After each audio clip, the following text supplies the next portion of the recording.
Pa bom prešla kar k prvemu panelu. Moje ime je Adriana Aralica, prihajam s platforme Sloga in v čast mi je, da lahko na panelu o migracijah in večkulturnosti v izobraževalnem sistemu pozdravim gospod Zdenko Kevc, ravnateljico osnovne šole Kungota in predtem dolgoletno profesorico na drugi gimnaziji v Mariboru, gospoda Gorana Popoviča, ravnatelja osnovne šole Livada Ljubljana, magistrico Barbaro Urbanija z Urada za UNESCO in Hano Tefera, zagovornico ciljev trajnostnega razvoja v okviru Inštituta za afriške študije in dijakinjo gimnazije Bežigrad. Ta panel poteka v okviru evropskega projekta Migrated, v katerem kot partnerska organizacija sodeluje platforma Sloga. Aktivnosti v Sloveniji pa sofinancirata program Evropske unije Erasmus+ in Ministrstvo za javno upravo. Namen našega projekta je razširjanje dobrih praks globalnega učenja v vprašanjih medkulturnega dialoga, migracij, človekovih pravic in trajnostnega razvoja. Med aktivnostmi projekta so v letu 2019 potekala usposabljanja pedagogov in pedagoginj o migracijah, človekovih pravicah, trajnostnem razvoju in uporabi digitalnih orodij. Lani so po Sloveniji potekale aktivnosti s skupinami mladih iz osnovne šole Livada Ljubljana, druge gimnazije Maribor, gimnazije Ptuj, gimnazije Lava v okviru šolskega centra Celje in živilske šole Biotehniškega izobraževalnega centra Ljubljana. Potekal je sklop delavnic o medijski pismenosti z Zavodom Časoris, delavnico o migracijah z Mirovnim inštitutom, o pripovedovanju zgodb in pripravi videov.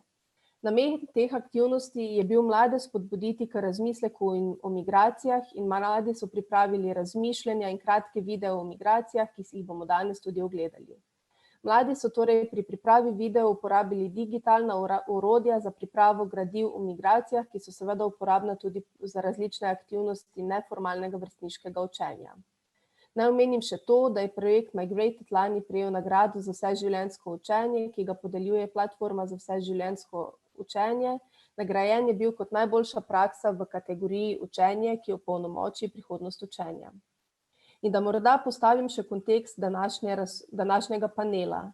V okviru raziskave PISA smo v Sloveniji dobili prvič v bistvu mednarodne podatke o globalnih kompetencah 15-letnikov. In ta raziskava je pokazala, da slovenski 15-letniki v primerjavi z učenci iz držav OECD v povprečju poročajo o nižji zaznani samoučinkovitosti pri pojasnjevanju globalnih vprašanj, slabšem zanimanju za spoznavanje drugih kultur, manj pozitivnem odnosu do priseljencev, slabši spretnosti medkulturnega komuniciranja in slabši odzivnosti na različna globalna vprašanja. Slovenski 15-letniki so poročali tudi o manj pogosti vključenosti v posamezne aktivnosti, povezane z globalnim učenjem v šoli.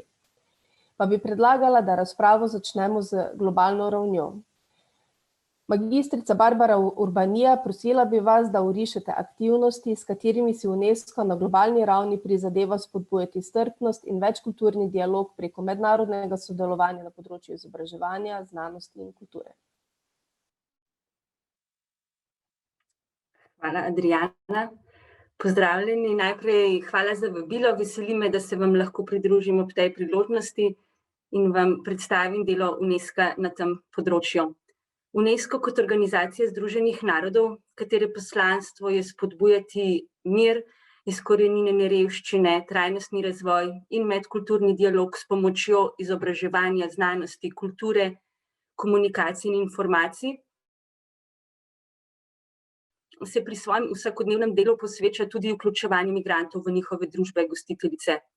To vidi pravzaprav kot enega izmed svojih ključnih poslanstev, ki mora doseči zlasti najbolj ranljive, in sicer ženske in otroke. UNESCO-ve dejavnosti in programi se na področju migracij izvajajo v sodelovanju s številnimi partnerji na več ravneh in pri tem zasledujejo nekako 3 glavne cilje. Prvi, kot oblikovalec politik, prispevati k političnemu okolju, ki bo spodbujalo in spodbuja socialno vključevanje in vključevanje migrantov. Potem drugi cilj, razumeti povezave med migracijo in izobraževanjem ter izzive, ki jih povzroča medkulturno izobraževanje, beg možganov, mobilnost študentov in mednarodno priznavanje kvalifikacij. In tretji cilj, obravnavati družbeno razsežnost podnebnih sprememb in migracij. Če pregledamo nekako glavne mehanizme, ki posebej naslavljajo tematiko migracij, pa so to učiti se živeti skupaj. To poznamo vsi kot enega izmed 4 Delorjevih stebrov izobraževanja, hkrati pa ta misel zaobsega tudi osnovno humanistično poslanstvo UNESCO, ki ga poskuša izpolnjevati preko vseh svojih programov v današnji raznoliki družbi, da bi pomagal ljudem, da bi se razumeli med seboj in sodelovali pri gradnji trajnega miru. Kako, na kakšen način, tudi s tem, da pomaga omogočiti ljudem, da ustvarjajo znanje in ga uporabljajo za pravično in vključujočo družbo. Drugo je spodbujanje pravic, vključenosti in nediskriminacije. Da bi UNESCO udejanjil svojo vizijo v resničnost v večkulturnem svetu, mora biti vse njegovo delovanje zasidrano v spoštovanju človekovih pravic, enakosti spolov ter spodbujanju odprtosti, empatije in drugih skupnih vrednot. To je temelj UNESCO-vega normativnega in operativnega dela. Kot tretji mehanizem je pa medkulturni dialog. Že od svoje ustanovitve leta 1945 dalje ga UNESCO poudarja kot enega izmed mehanizmov za krepitev človeške, moralne in intelektualne solidarnosti za stalen mir in trajnostni razvoj. V okviru tega potekajo na globalni ravni mednarodni dnevi, desetletja, s pomočjo katerih je k pobudam povabljena vsa mednarodna skupnost. Tako od leta 2013 in še do leta 2023 poteka mednarodno desetletje za zbliževanje kultur. Poleg tega pa UNESCO spodbuja tudi raziskave, krepitev zmogljivosti, izmenjavo znanja na temo medkulturnega dialoga. Obstaja UNESCO-va e-platforma, ki je posvečena medkulturnemu dialogu. Tam lahko najdete dobre prakse vsega sveta, lahko dodate tudi svojo dobro prakso ali druga gradiva. Četrti mehanizem, ki bi ga omenila, je pa mednarodna koalicija vključujočih in trajnostnih mest, ki je UNESCO vzpostavil leta 2004. Gre za posebno edinstveno platformo v sistemu OZN, ki deluje na ravni mest in izvaja široko paleto pobud. Zavzema se za globalno solidarnost in razvoj mest, brez diskriminacije, vključujoč. Konkretno, na primer, ponekod izobražuje novinarje, kako vključujejo v svoje delo poročanje o migrantih. Za konec bi pa samo omenila zelo zanimivo publikacijo, ki je UNESCO izdal na temo migracij in je dostopna tudi na spletu. Namreč UNESCO vsako leto izda obsežno analitično globalno poročilo o izobraževanju. Pred 2 leti, 2019, se je osredotočil na temo migracij in razseljevanja. Toda v poročilu z naslovom Migracije, razseljevanje in izobraževanje gradimo mostove ne zidov, tako predstavlja posledice različnih vrst migracij in razseljevanja za izobraževalne sisteme. S pomočjo primerov pa so predstavljeni tudi pristopi, ki so se izkazali kot delujoči in bi jih bilo mogoče uporabiti tudi širše. Hvala. Hvala. Zdaj si bomo pa ogledali video učenk osnovne šole Livada in bi prosila Francija za predvajanje.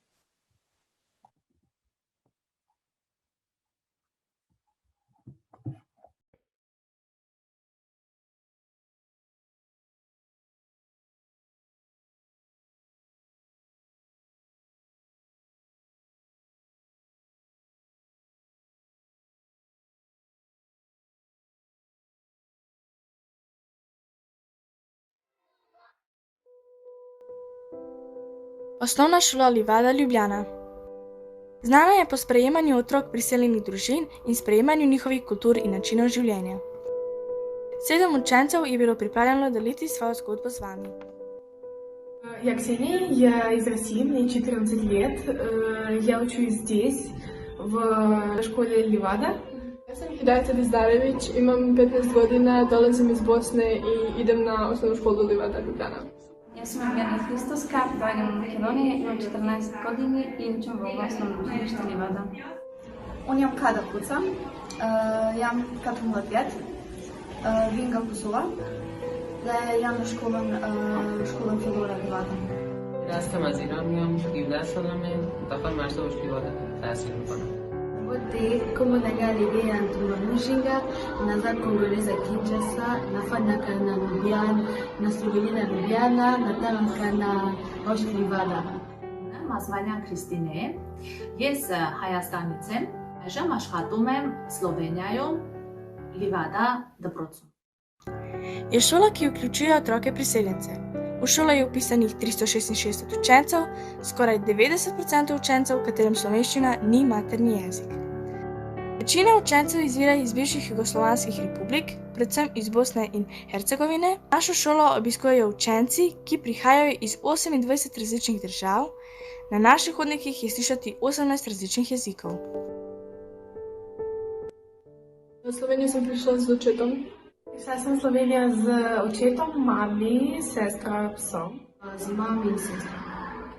V Slovenijo sem prišla z bratom, z mami pa oče. Prišla sem v Slovenijo z družino. Tukaj sem prišel z družino. Razlog odselitve iz Bosne je bil šolanje. Sploh se je zdela mami boljša politična situacija, pa bolj prijazna do ljudi država. Za dobro življenje. V Slovenijo sem prišla zaradi enega evropskega projekta, ki je trajal 1 leto. V Slovenijo smo prišli za boljše življenje. Moji starši niso bili muslimani. Zaradi tega moramo se preseliti na druge države, ker v moji državi vsi morajo biti muslimani.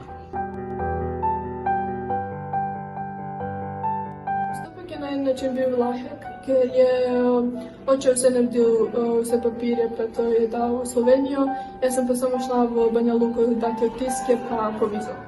Postopek izseljevanja je bil kot, vzeli smo kufre, 2 avta in smo se peljali iz Rusije sam.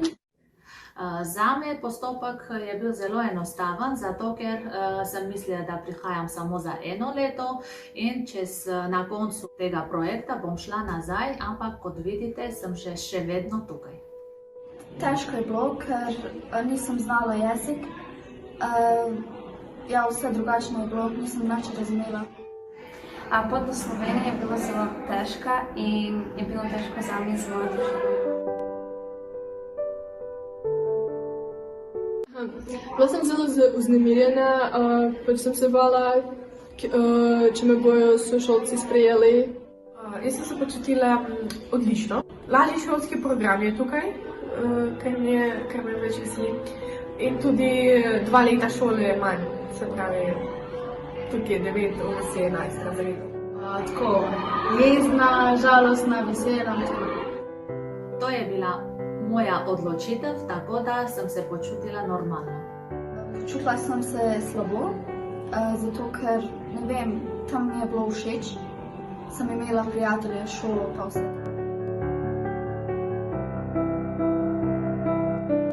Slovenijo sem si predstavljala kot boljšo državo od Bosne. Pričakovala sem, da me vsi bojo sprejeli in da sem lahko takšna, kakšna sem. A nameravaš ostati v Sloveniji? Ja, za zdaj ja. Jaz sploh nisem vedela, da obstaja taka država, sploh nisem vedela, kam gremo. Ja, nameravam tukaj ostati tako nekje dokler ne dobimo otroke, pa bom pa še razmislila. Slovenijo sem si predstavljala tako, kot sem jo videla. Že ostajam, že 11 let sem tukaj in mislim, da še bom ostala do penzije. Je naš čas. Hecam se.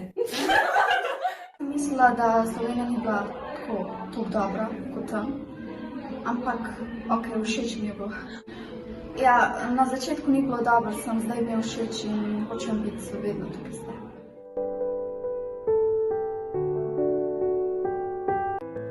Če me bojo ljudi sprejeli?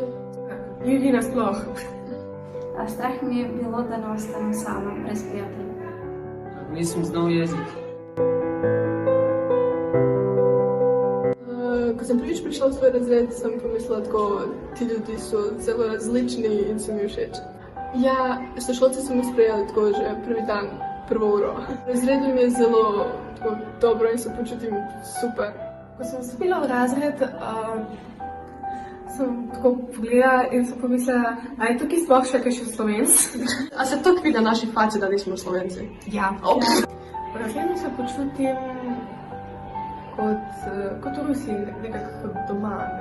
Je bilo sram in pol so mene vprašali, odkot si, pa nisem razumela sploh slovensko, odkot sem gledala samo tako. V redu se počutim zdaj.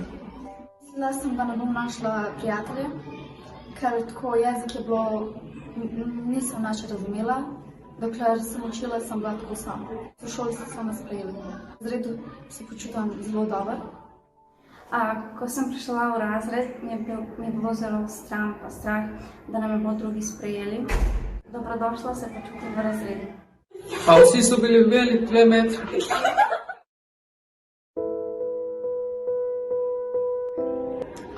Šolski sistem je tako zelo drugačen. Se manj uči, ampak še vedno tako je enako znanje. Bolj so strogi, pač v vprašanju po telefonih pa to. Več tehnologije na šoli kot v Bosni.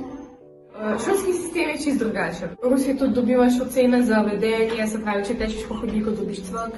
V Kongu imamo enkrat test, pišemo in ponavljamo spet test. Naš sistem je zelo drugačen kot vaš. Takrat, ko sem se jaz študirala, učila sem se v osnovni šoli, srednji šoli in na fakulteti, smo imeli čisto drugačen sistem. Zdaj pa je zelo podoben evropskemu. Zato, ker tam smo imeli prve in druge smene, tukaj pa samo prvo. Šolski sistem je čisto drugačen, ker mi v razredu smo samo fanti, nimamo skupaj punce in fanti. Mislim, da pravice pri priseljencem in državljanom bi rabile biti tako približno enakovredni in rabimo svoje pravice, kjerkoli smo. Tudi odvisno. Mislim, da bi priseljenci rabili dobiti te pravice potem, ko se preselijo. Potem bi priseljenci stisnili ven Slovence. Priseljenci ne morejo imeti enake pravice kot domačini, dokler nimajo državljanstva. Priseljenci bi rabili imeti iste pravice kot državljani. Če bi imela priložnost za boljše šolanje in zaposlitev po šolanju, bi se vrnila seveda, ampak mi je tu zelo všeč. Mislim, da se ne bi. Ker Rusija nasploh ni toliko bolj skrbeča za svoje države. Zaradi ljudi je država odlična, prijazna in tako dalje. Je pa problem z vlado. Drugače, vsako leto grem na obisk v mojo državo, domotožja nimam, ker med šolskimi počitnicami poleti vedno grem na obisk.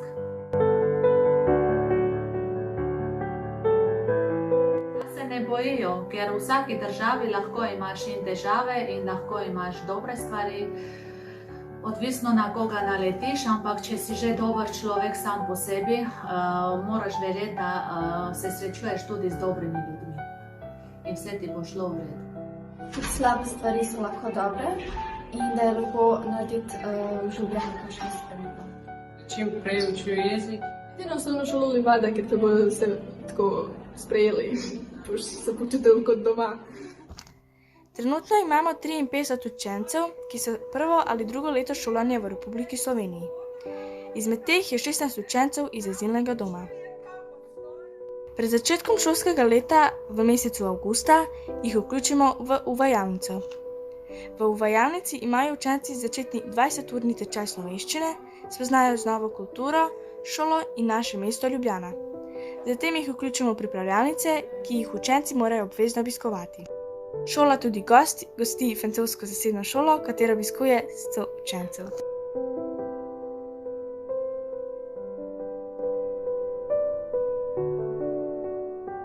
Pomeni, da povezava med priseljenci in kriminalci je ni, ker če si priseljenec, to ne pomeni, da si kriminalec in da hočeš zlo ljudem. Odvisno od tega, s katerim namenom si se preselili. Recimo, imigracija za boljše življenje, mislim, da ni kakšna velika vezava med kriminalom. Mislim, da ne. Zakaj? Zato, ker to je odvisno od človeka, kakšen je človek po svoji naravi, ni odvisno, ali je priseljenec ali pa domačin. Kriminal je povezan s človeško naravo.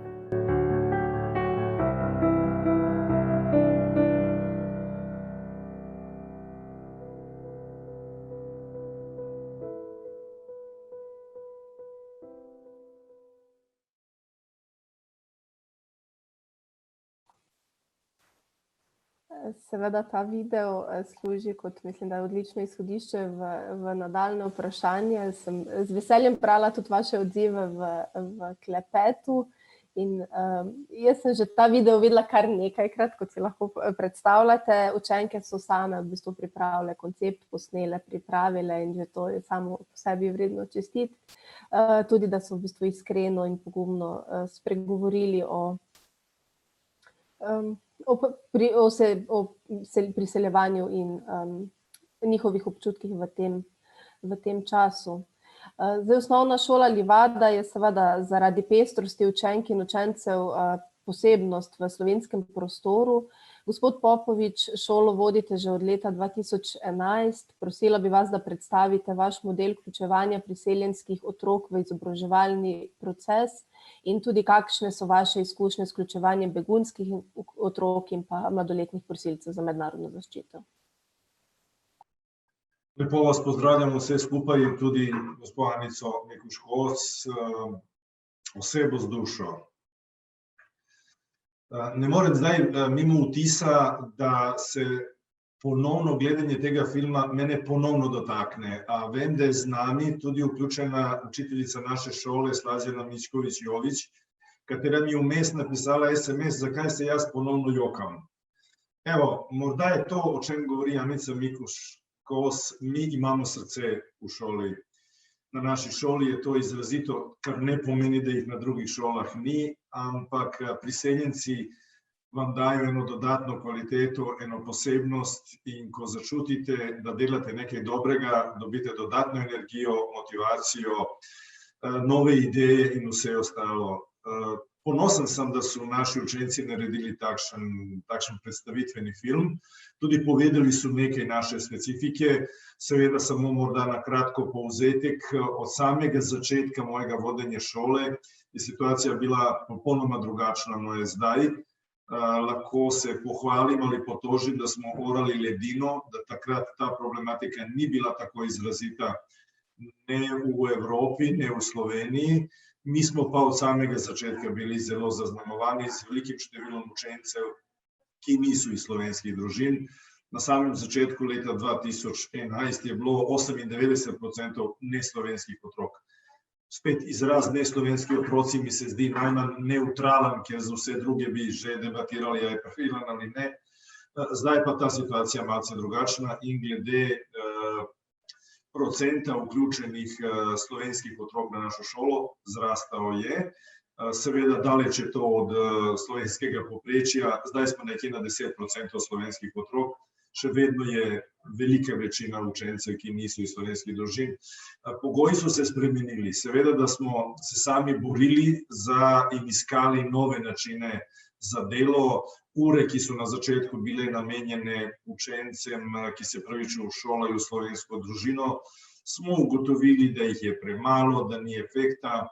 Že od teh ur smo spremenili individualni pristop pri delu s takšnimi učenci na skupinski del, na skupinski način učenja, formirali prvo pripravljalnico, kjer so se učenci dobro počutili, kjer so bili enaki med seboj, enako niso znali slovenski jezik, jim je bilo lažje biti med 15-20 učencev, ki se učijo od nule, no, kako so prej bili vrženi v razred med 25-26 slovenskih otrok ali slovensko govorečih otrok in so imeli seveda takrat velike strahove.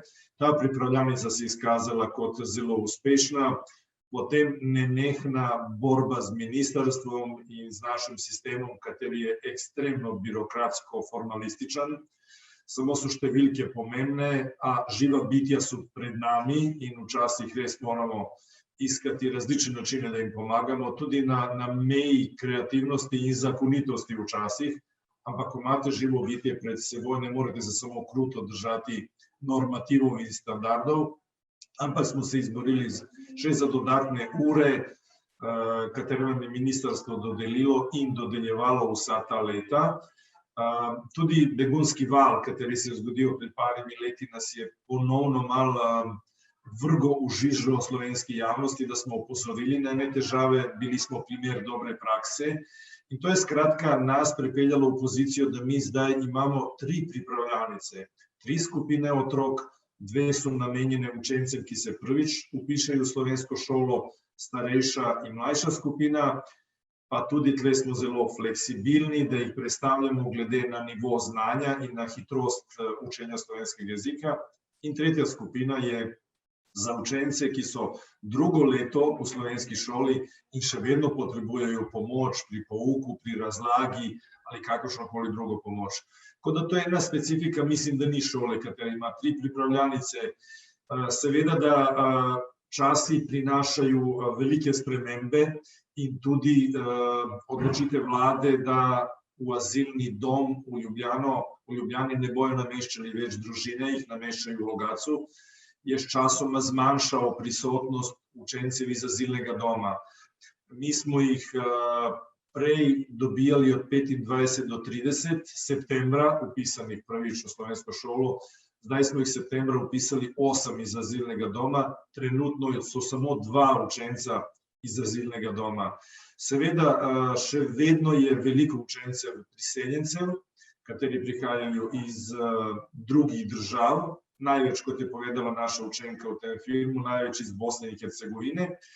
Je pa tudi čas in naša promocija šole pripeljala do tega, da slovimo kot šola, katera odlično ali na najbolj ustrezen način pomaga učencem, ki so prvič vpisani v našo šolo, in nam se zdaj vpisujejo tudi učenci iz drugačnega socialnega okolja.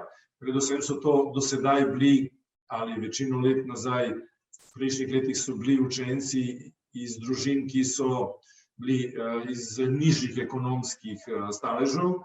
Zdaj pa nam prihajajo tudi učenci iz družin, ki so iz menedžerskih, da rečem, družin, iz popolnoma drugačnih razlogov so prispeli v Slovenijo, tako da dobijamo ekstremno tudi zahtevne starše in zahtevne učence, katerima se posvetimo na pravi način, in nekaj, kar nas zelo veseli, da tisti učenci, kateri se vpišejo na našo šolo, razen če se preselijo iz drugih razlogov, noben ne zapusti našo šolo. Takrat ugotovijo, da ne glede na veliko število različnih nacij, kulture, veroizpovedi, mi tako lepo štimamo, klapamo, smo en dober orkester, da se učenci dobro počutijo na naši šoli in ostanejo do konca na naši šoli in se vračajo nazaj, ker so stiki takšni, kot se spodobi. Na koncu koncev, te naše specifike so tudi pripeljale do tega, da smo pred parimi leti dobili veliko mednarodno priznanje zlato jabolko kakovosti kot šola v Evropski uniji, katera je naredila največ na tem področju. Seveda, da se mi trudimo, da bi nadaljevali s takšnim dobrim zgledom, da bi bili še naprej primer dobre prakse. Seveda, da so tudi druge šole ogromne korake naprej naredile. Zdaj z veseljem gledam in poslušam, koliko smo v Sloveniji nasploh naredili veliko na tem področju. Moram se pa potožiti ali opozoriti, da država na vseh nivojih ne spremlja te napredke, katere mi naredimo v šoli. Mislim, da na osnovnih šolah največ naredimo za otroke, tudi na srednji šoli skrbimo dobro za njih, kasneje pa država ne ponuja enakopravne pogoje, zahtevajo nekaj, kar mislim, da v njihovih situacijah ni enostavno možno, da bi se normalno vključili v normalno sobivanje kot enakopravni državljani naše države.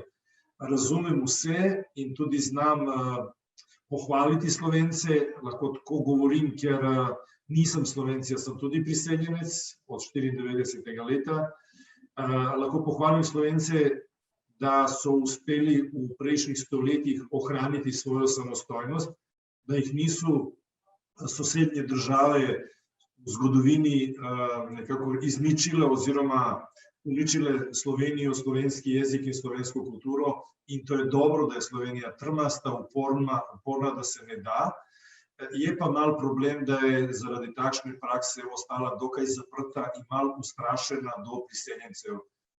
Moje sporočilo na vseh srečanjih z poslušalci je, da dober priseljenec oziroma dobro sprejet priseljenec postane dober državljan, kateri samo dvigne kvaliteto države, v kateri živi. Če pa priseljenca dočakamo z odprtimi rokami in če on želi in spoštuje našo državo, da govorim našo, ker jaz Slovenijo doživljam kot mojo državo, potem pa on samo je dodatna kvaliteta za to državo.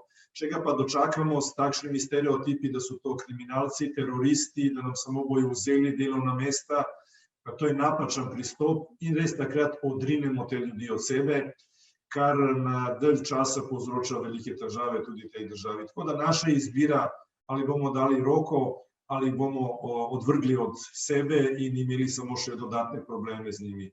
Kakorkoli, vem, da ste nam dali 4 do 5 minut, jaz sem zraven filma še svojih 5 minut pomucal, tako da zaenkrat toliko, veselim se sodelovanja, hvala za povabilo. Najlepša hvala tudi za vsa sporočila. Pa bi naslednje vprašanje postavila gospe Zdenki Kevc. Korona kriza je pomembno vplivala na pravico do izobraževanja in seveda izpostavila tudi neenakosti in med skupinami, na katere je zdravstvena kriza nesorazmerno vplivala, so zagotovo tudi migranti. Kateri koraki so potrebni za krepitev vključujočega izobraževanja in zagotavljanje enakih možnosti v izobraževanju, tudi v luči teh izzivov, ki jih izpostavljajo aktualne okoliščine? Ja, lep pozdrav še v mojem imenu vsem skupaj. Jaz upam, da z tem mojim res kratkim prispevkom ne bom pokvarila trenutnega vzdušja, ker moje izkušnje pa niso tako optimistično naravnane oziroma niti ne tako zelo lepe. Kot je Adriana uvodoma rekla, torej 18 let pred današnjo službo sem delala na eni največjih srednjih šol, ki je izvajala tudi program mednarodne mature. In v teh 18 letih smo se mi z, rečemo, tujci v izobraževanju srečevali bolj ali manj zgolj samo v programu mednarodne mature, torej v 3. in 4. letniku, kjer jezikovnih barier praktično ni, zaradi tega, ker se pač ves pouk izvaja v tujem jeziku, torej v angleščini. In praviloma so prihajali tudi otroci, ki so bili izjemno motivirani, kar se njihovih izobraževalnih dosežkov tiče, in zelo, zelo, zelo primerljivi z, rečemo temu, slovenskimi otroki oziroma dijaki. In se mi zdi, da so bili problemi te neke integracije ali pa vključevanja bolj ali manj vezani na čustvene težave, ki so jih dijaki imeli pri prehodu iz ene države v drugo državo ali pa iz enega šolskega sistema v drug šolski sistem, ampak v veliki meri so jih premagali z jasnim ciljem, zakaj so pač oni v Slovenijo prišli. Torej, kaj je tista, rečemo, aktivacijska energija, ki jo zdaj morajo dodatno zraven dati, da bodo seveda na koncu uspešni, in v veliki večini primerov se je to tudi zelo, zelo dobro išlo. No, tukaj na osnovni šoli v Kungoti bom pa rekla, da je pa situacija popolnoma drugačna. Bom se zdaj recimo orientirala na 2 sirijski družini, ki jih imamo, in 7 otrok. S 1. septembrom, jaz bi rekla tako, kot ti tujci, v tem primeru, ta mlada sirijska, ali pa ti 2 mladi sirijski družini prihajajo iz enega takega okolja, kjer je že nekaj časa vojna. V slovensko okolje so seveda pričakovanja po moje zelo velika in zagotovo je to okolje zelo, zelo, zelo drugačno od tistega, kar oni poznajo. In ko ti otroci pridejo v razred, ne pridejo v razred, kjer je 98 ali pa 87% tujcev, ampak pridejo v razred, kjer so oni edini, ki so drugačni, ki so pač ne Slovenci. V normalnih razmerah bi se oni usedli skupaj z nekom in bi verjetno razredničarka poskrbela, da ta nekdo bi bil učenec, ki je recimo komunikacijsko bolj spreten kot so ostali, zdaj so se usedli v svojo klop sami, ne znajo ne slovensko, ne znajo ne angleško. Zelo pomembno je, kdo jim je razrednik, zelo pomembno je, kdo je ta učitelj, ki jih bo učil slovenščine kot drugega tujega jezika. Zelo pomembno je, kakšen odnos pravzaprav oni do izobraževanja imajo, koliko je tukaj podpora njihove družine znotraj tega, kaj pričakujejo od tega življenja, kamor so pač prišli. Skratka, to vključevanje v času korona krize je izjemno težko, da ne bom zdaj rekla, da ga praktično ni. Veste, tiste akcije vmes, ki jih mi pač izvajamo za to, ali na ravni družbe, ali pa bom rekla tudi na ravni posamezne inštitucije, ki bi tem otrokom omogočale, da bi se počutili malo bolj vključujoče, so preveč na ravni enournih, enodnevnih dogodkov. Tukaj ni nekega kontinuiranega dela z njimi. Mi smo jih po svojih najboljših zmožnostih opremili z vso nujno opremo, da lahko tudi ti otroci delajo nadaljavo, ampak je to bolj ali manj, bom rekla, zgolj nekako opravičevanje samih sebe, da smo se zanje potrudili, kajti če ne znaš jezika, ne enega, ne drugega, potem si na ta računalnik pač naložiš arabski jezik, kar je popolnoma logično, in je potem komunikacija z učitelji in tudi z učenci, ki bi jim, torej sošolci, ki bi jim lahko pomagala, še dodatno otežena, zato ker ti njemu govoriš o enih ikonah, tako kot se tudi mi danes malo pogovarjamo, otrok te ikone nima, te besede tam ni zapisana. Skratka, je zelo težko, no. Jaz sem nekajkrat apelirala in na Zavod za šolstvo in tudi na ministrstvo, da bi ti otroci kljub vsemu prihajali v šolo v tem času, zato ker nas je kar nekaj zaposlenih, ki pa smo ves čas v šoli. Zagotovili bi primerno razdaljo, vse varnostne ukrepe, ki so potrebni, zgolj in samo zato, da bi ti učenci pač preko videokonferenc lažje sodelovali oziroma tudi domače, oziroma to sprotno delo, ki ga je pač treba narediti v posameznih učilnicah, naredili, pa da bi bil vsaj nekdo od nas, ki bi jim tam lahko pomagal. Te prošnje so bile vedno zavrnjene, torej to se pač zdaj v teh danih ukrepih, kakršni so, ni dalo izvajati, tudi ko so se otroci s posebnimi potrebami vrnili v šole, tem otrokom to še vedno ni omogočeno, kar samo še agonijo povečuje. In zato pač imam pri sebi eno zelo veliko skrb, kaj bo, ko se bomo morda pa vendarle vsi vrnili nazaj. In zdaj bom povedala pač nekaj, kar me že dolgo mika, da se mi vseeno zdi, da ne more biti neka imaginarna pravica, v tem primeru pred pravico otroka po izobraževanju. Torej, jaz sem pri sebi pač kot ravnateljica trdno prepričana, da ne bi naredila nič tako zelo katastrofalnega, če bi poskrbela za vse varnostne ukrepe, če ti otroci z ponedeljkom pridejo v šoli in poskušamo pač nadoknaditi oziroma vsaj nekaj narediti na tem področju. Torej, daleč od tega, da bi ti, ki so posamezniki v posameznih šolah, bili v tem trenutku vključeni, daleč od tega, da bi mi kot družba poskrbeli, da se ne bi počutili zapostavljene oziroma da ne bi bili res, kot sem enkrat rekla, nekje na nekem obrobju in čakali pač na boljše čase. Druga stvar, pa bom tukaj potem tudi zaključila, je pa še ta.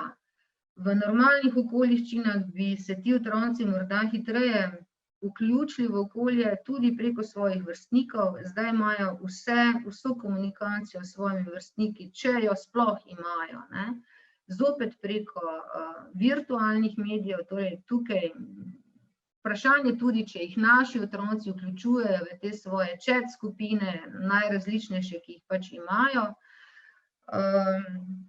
z nami ne praznujejo, ne rojstnih dni, ne drugačnih dni, se imam občutek, da tudi vsi ostali bolj malo praznujejo. No. Skratka, so počutijo zelo, zelo izolirane. In ko bomo prišli nazaj v šole, bomo zopet vso energijo vložili v čistene druge stvari, ker jih bomo morali, in imam občutek, da je pač to šolsko leto za te naše, ki so posamezniki po posameznih šolah in razredih zelo, zelo izgubljeno leto in ena ne ravno dobra izkušnja, ki jo pač za slovenskim izobraževalnim sistemom imajo. Toliko z moje strani. Najlepša hvala za kritičen in konstruktiven pogled tudi na trenutno situacijo in okoliščine, v katerih smo. Nadaljevala bi z vprašanjem Hani Tefera, ki deluje v okviru Inštituta za afriške študije. Ali so po tvojem mnenju tematike migracij, človekovih pravic, trajnostnega razvoja in večkulturnosti ustrezno umeščene v šolski kurikulum in ali je tem temam namenjenega dovolj časa in prostora? Hvala, Adriana. Najprej vsem en lep pozdrav. Jaz sem Hana Tefera, prihajam iz gimnazije Bežigrad. In v bistvu odgovor na to vprašanje, v bistvu, kakor sem jaz na tej novi šoli, ko sem, imamo v bistvu tudi ta mednarodno maturo in je veliko pač tudi migrantov, ne.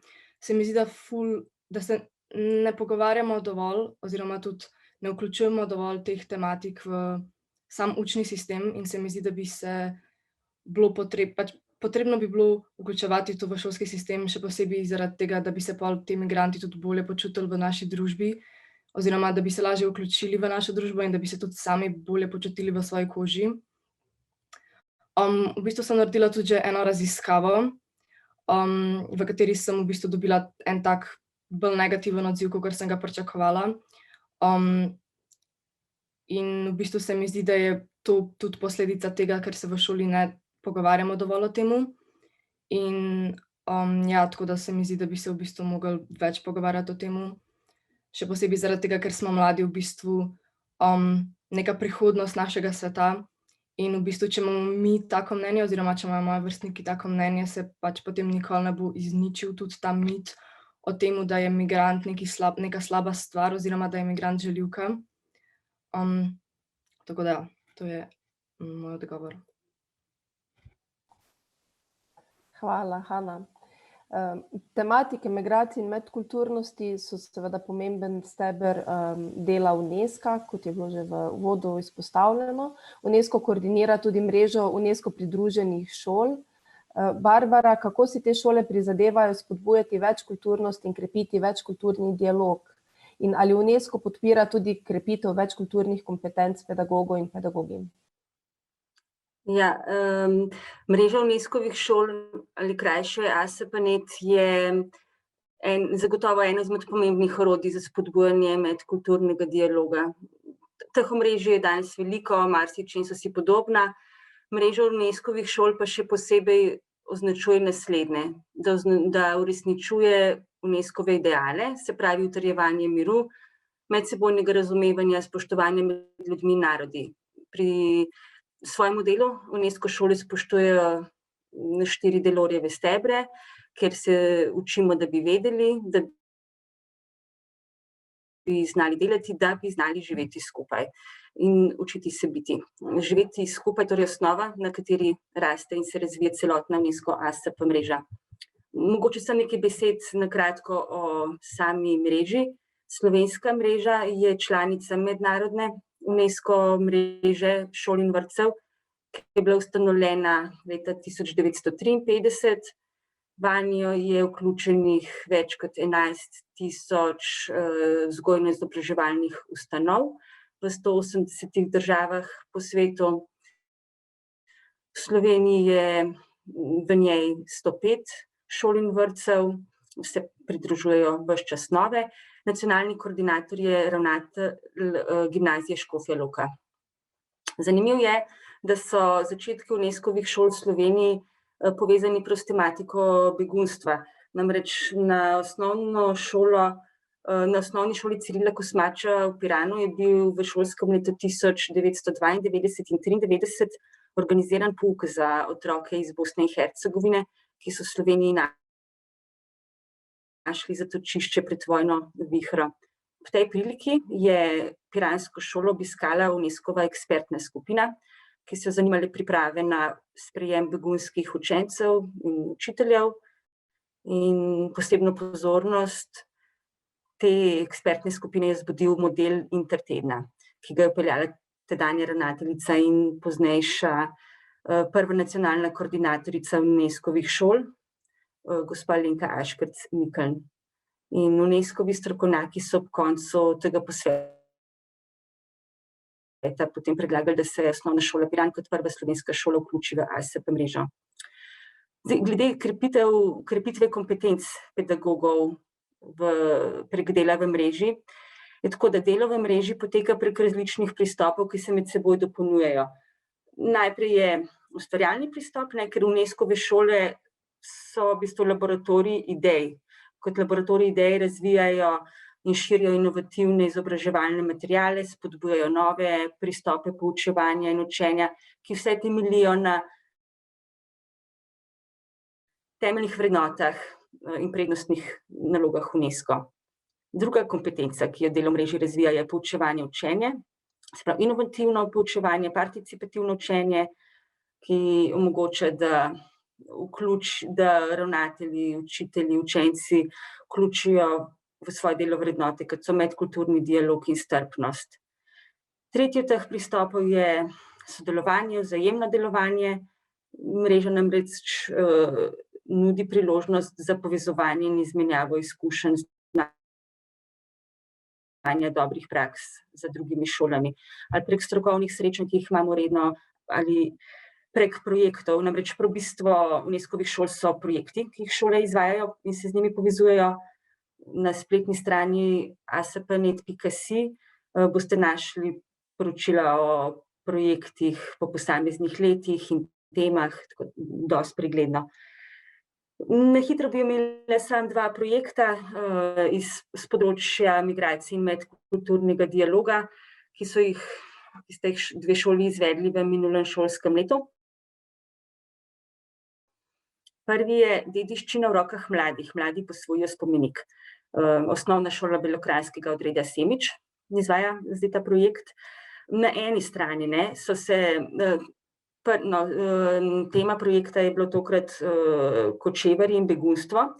Namreč po eni strani so želeli pri mladih vzbuditi občutek odgovornosti do kulturne naravne dediščine. Naši kraji nosijo veliko bogastvo. Poleg tega so pa vključili in obravnavali tematiko begunstva in se seznanili s vprašanji, kot so predsodki, stereotipi in diskriminacija na osnovi jezika ali kulture v povezavi z različnimi kulturami. To je bil prvi projekt. Drugi projekt pa se imenuje Skupaj pod dežnikom. Glede na to, da se je na osnovni šoli Janka Padežnika v Mariboru, kjer se je v zadnjem času povečalo število učencev priseljencev iz drugih držav, so lani projekt Skupaj pod dežnikom, ki ga izvajajo že več let, posvetili priseljencem. In so si kot cilj zastavili, da bi se vsi učenci na njihovi šoli dobro počutili. Vsakemu učencu, priseljencu, so na začetku leta določili znotraj oddelka učenca tutorja, ta mu je bil pomoč pri učenju, orientaciji na šoli, vključevanju v vrstniško družbo in igro. Učenci priseljenci so pa drugim predstavili svojo državo, iz katere izhajajo. In poleg tega so izvajali tudi druge aktivnosti, delavnice globalnega učenja, bibliopedagoške ure na temo nestrpnosti in ksenofobije, projektne naloge in pa igre na temo spoštovanja drugačnosti. Hvala. Hvala, Barbara. Pa če nadaljujemo z večkulturnimi kompetencami pedagogov. Gospod Popovič, so vaši učitelji in učiteljice deležni usposabljanj, da krepijo svoje kompetence za delo s priseljenskimi otroki? Kako premagujete jezikovne ovire? Deloma smo o tem že danes slišali tudi v videu, ki so ga pripravile učenke vaše šole, pa vendarle je to pomemben vidik. In pa seveda, kako učence in učenke spodbujate k ohranjanju lastne kulture in krepite ta večkulturni dialog, ki že po naravi strukture vaših učencev in učenk je del vaše šole.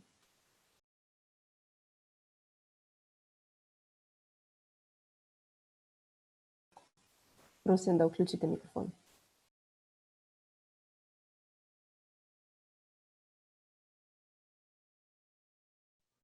Evo me.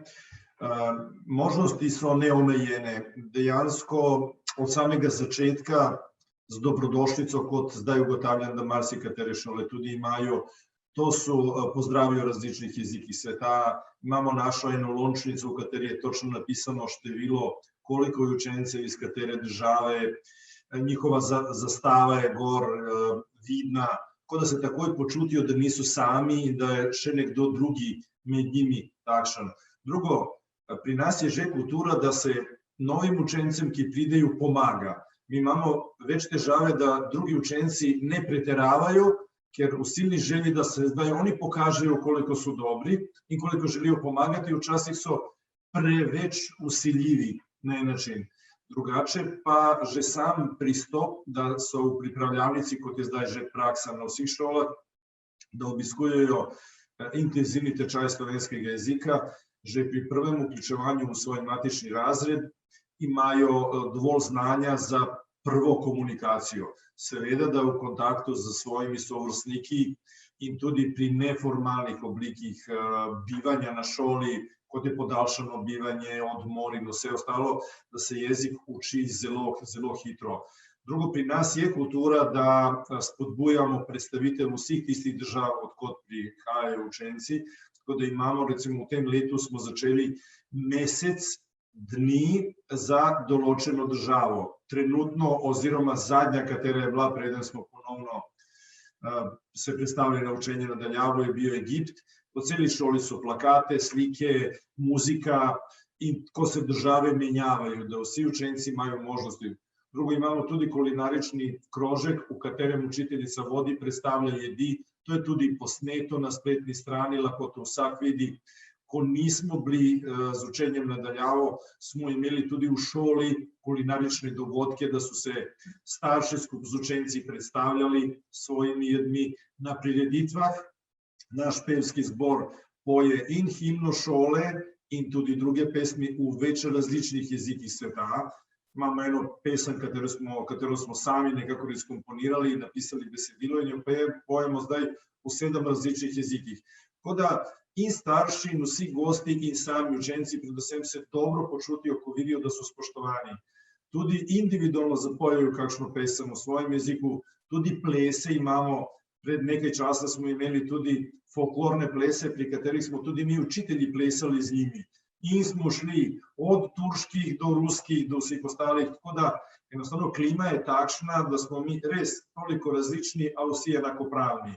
Pri nas se Slovenci malo počutijo, kot da so padli nekje drugje, ampak čutim in slišim od staršev, da želijo svoje otroke opremiti za nadaljnje življenje tudi s to izkušnjo. In ko potem ugotovijo, da je tudi pouk kvaliteten, da to ni, da se govori na urah, rednih urah, je uradni jezik slovenščina in seveda, da se uči v slovenskem jeziku. Za vsakega individualnega učenca učiteljica pride, mu dodatno pojasni, ali imamo prostovoljko ali prostovoljca, kateri sedi in mu pomaga, pa mu prevaja. Tako da res na vse možne načine pomagamo, da oni tudi ohranijo svoj jezik. Tudi mi ne preprečujemo, da oni na hodnikih govorijo svoj jezik. In kljub tem, da ne glede na sjajan kolektiv, seveda, da od začetka je bilo pomislekov, zakaj oni, kako bi govorili, pa je bil potreben čas, da tudi te kolegice malo prepričam, da tudi mi Slovenci, če smo v tujini, zagotovo med sabo ne govorimo nemško ali švedsko ali ne vem, kakšen drugi jezik. Če smo mi naši, seveda, da takoj prešaltamo na svoj jezik. Ko smo bili ravnatelji na Finskem, ko smo se srečali z našimi priseljenci na Finskem, smo z njimi govorili slovensko, seveda nismo govorili finsko, niti oni med sabo niso govorili. Tako da je bil potreben čas, da se kolektiv senzibilira na tem področju, da razume Potem pa sticaj okolnosti je, da je na začetku bilo komentarje, da bi lažje delali z otrokom iz Nemčije ali iz Avstrije, no z otrokom iz Bosne.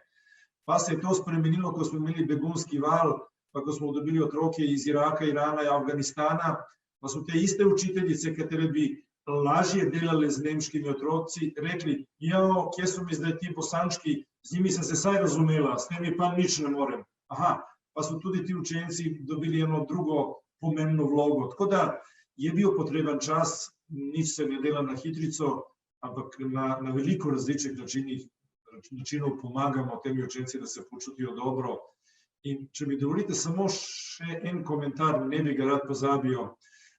Kolegica Ajša Vižentin, katera je tudi na tem področju veliko tega napisala in prezentirala tudi našo šolo, je povedala eno resnico, katera me je zabolela v tem trenutku na enem posvetu, ko je rekla, jaz vem, da vsak priseljenski otrok bi se najboljše počutijo Goran na vaši šoli, na osnovni šoli Livada.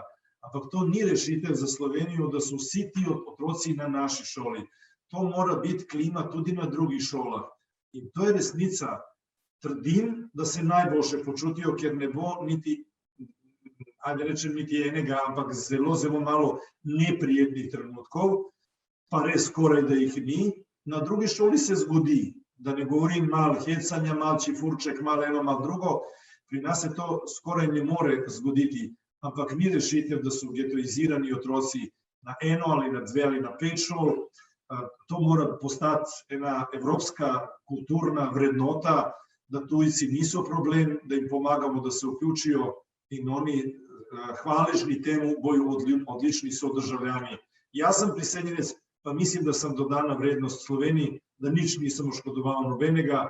Nisem niti šole končeval v Sloveniji, da bi imeli strošek nad mano, a mislim, da sem veliko Sloveniji vrnil nazaj. In sem prepričan, da bi marsikateri učenec, priseljenec znal vrniti tej naši državi veliko tega v prihodnosti.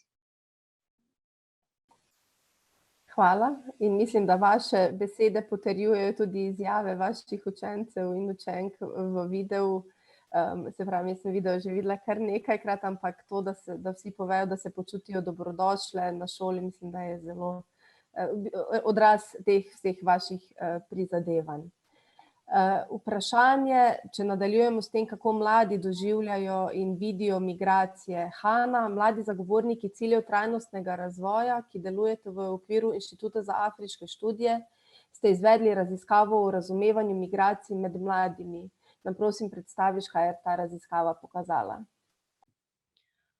Ok, zdaj bom...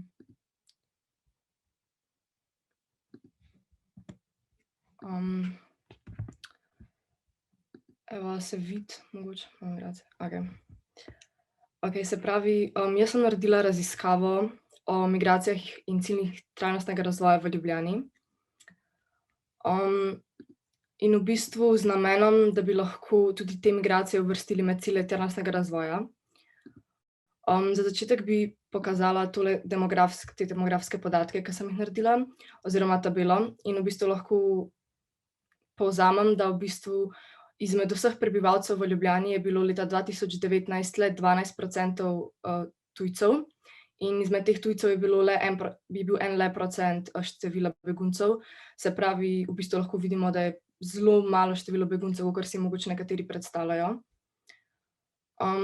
Naredila sem pa še posebej grafični prikaz, da si pač lahko tudi lažje predstavljamo, iz kje vse prihajajo tujci.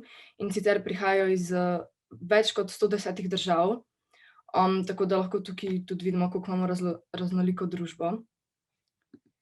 Imela sem pa 3 vprašalnike, in sicer za splošno mnenje migracij, ki je imelo kar 184 odzivov, za mlade migrante ter vprašalnik za odrasle migrante. In v bistvu v anketi sta izstopala mnenja, da imigranti zapustijo državo zaradi revščine. Sem pa tudi hotela videti, kaj si ljudje mislijo, da bi morali spremeniti. Najpogostejši odgovori so, da bi morali skleniti mir, spremeniti politični sistem ter storiti vse, da se zmanjša neenakost in poskrbeti za vlaganje v zdravstvo v teh državah, iz katerih se izseljujejo. Potem sem pa imela še anketo mladih migrantov. ker so mladi priseljenci posebej izpostavili, da bi želeli individualno pomoč pri učenju slovenščine in predmetih v prvem letniku po prihodu, kar se mi zdi tudi pač najbolj nujen oziroma zelo pomemben, da se naučijo tega našega jezika, da se lahko pa tudi lažje vključujejo. Seveda so pa tudi žalostni, da morajo ljudje zapustiti svojo državo oziroma da so sami mogli zapustiti svojo državo. Potem pa je tukaj še en povzetek iz splošne ankete, ki jo je reševalo predvsem so jo reševali dijaki in učenci osnovnih šol oziroma moji vrstniki. In sem dobila v bistvu zelo drugačen odziv, kakor sem ga pričakovala. Sicer veliko ljudi v anketi meni oziroma je izrazilo svoje mnenje, da migranti prihajajo v Slovenijo, saj je bolj stabilna država, da je varna in da ima dobro pogoj za življenje, vendar hkrati jim Slovenija dovolj ne pomaga pri vključevanju migrantov v družbo. In v bistvu tudi nekateri mislijo, da so migranti slabi ljudje. Tukaj sta bila dva konkretna primera, da želijo uničiti našo državo ter da napadajo ženske, kar se je meni zdelo grozen, ker pač v bistvu to ni res, ampak še vedno imajo tako mišljenje. In pač ja, glede na to, da ima veliko ljudi še vedno negativno mnenje o migracijah, ima tudi zelo veliko ljudi v bistvu pozitivno mnenje in sem dobila nek pozitiven odziv. V bistvu pa me je zanimalo tudi predvsem, katere cilje trajnostnega razvoja bi morali doseči, da bi lahko omejili te migracije. In se pravi, sem prišla do zaključka, da v bistvu migracije zaradi vojn bi lahko omejili z doseganjem cilja trajnostnega razvoja 16. Naprimer, migracije zaradi revščine bi omejili, če bi dosegali cilj trajnostnega razvoja 1, 7, 8, 10, 11 in tako naprej. V bistvu pa predvsem bi omejili te migracije, če bi dosegali vse cilje trajnostnega razvoja. Za zaključek bi pa še v bistvu povedala, da med delanjem raziskave sem se zelo veliko naučila, naprimer pri splošni anketi, ki so ga pač, kot sem že povedala, pretežno reševali mladi. Sem dobila drugačen odziv, kot sem ga pričakovala, in veliko ljudi meni, da so migranti slabi ljudje in da so migracije nekaj slabega, čeprav je dobeseden pomen migracij samo preseljevanje. In vsi v bistvu še zmeraj povezujejo ta pojem migracij z ilegalnim priseljevanjem oziroma ilegalnih migracij, kar verjamem, da je tudi posledica medijev, ki tudi pač zelo te migracije prikazujejo v slabi luči in prikazujejo samo slabe stvari in potem tudi mi mladi v bistvu verjamemo temu, čeprav se za vsem tem skriva popolnoma druga resnica. In kot sem že prej povedala, se mi zdi, da bi v bistvu mogli migracije v šolski sistem več, da bi se mogli več pogovarjati o tem v šoli, ker iz tem v bistvu mi črpamo največ znanja oziroma tudi preživimo največ časa v šoli in v bistvu bi se naše mnenje oziroma mnenje mojih vrstnikov popolnoma spremenilo, če bi to tudi vključevali. Tako da ja, iz moje strani je to vse. Tako da hvala za pozornost. Hana, hvala. Kako naslavljati tematike migracij v okviru pouka? Morda je lahko izhodišče ali pripomoček tudi video, ki so ga pripravili dijaki in dijakinje Druge gimnazije Maribor pod mentorstvom gospe Kevc, pa predlagam, da si ga ogledamo.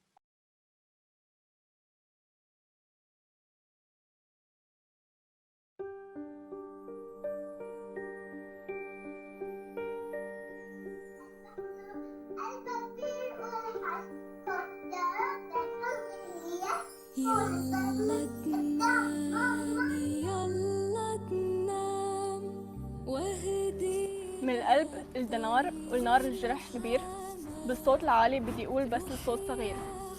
يمكن نحن أولاد صغار بس صرختنا بالقلب. بدنا نمحي كل الخوف ونكون تغيير. بأعلى صوت بدي أقول بالهالغنية كل شي معقول. حدا يسمع حدا يشوف، طفولتنا بدنا إياها. بالصوت الواحد أملنا أكتر، رح منصير أقوى وطفولاتنا تكبر. بهالغنية اللي عم نكتبها رجع طاقات القلب عالحياة عالحياة عالحياة. رح ترجع الوجوه تضوي طويلة والأحلام اللي بننها كل هالحر بتصير. والضحكات عم تنبع من كل الحكام. بالصوت الواحد أملنا أكثر، رح نصير أقوى وطفولاتنا تكبر. بالهالغنية اللي عم نكتبها رجعت دقات القلب على الحياة على الحياة على الحياة.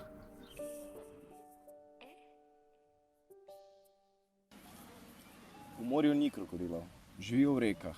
Jaz že ne bi bil tako prepričan, je zamomral Husein Ali in zrl v vodo. V tej črni temi je pristavil in brcnil kamenček, bi lahko bil karkoli.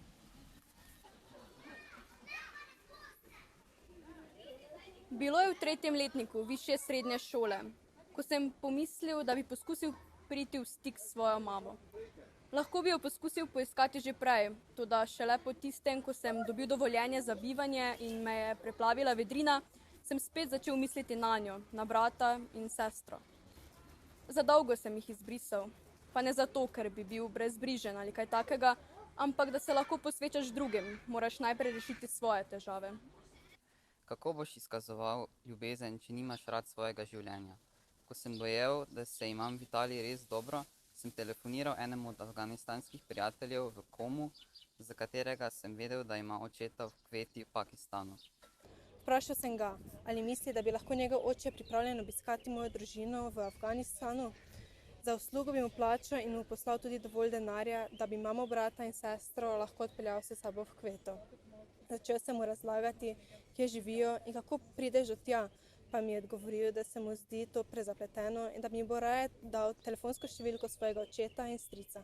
Pokliči jo v Pakistan, je rekel in ima vse razloži. Prav? Poklical sem torej njegovega očeta in bil je izredno prijazen. Rekel je, naj ne mislim na denar. Če tvoji živijo v tisti majhni dolini v Afganistanu in ne vedo niti tega, ali si živ ali mrtev, kot tudi ti ne veš zanje, ali so živi ali mrtvi, potem je to, da jih obiščem, moja dolžnost.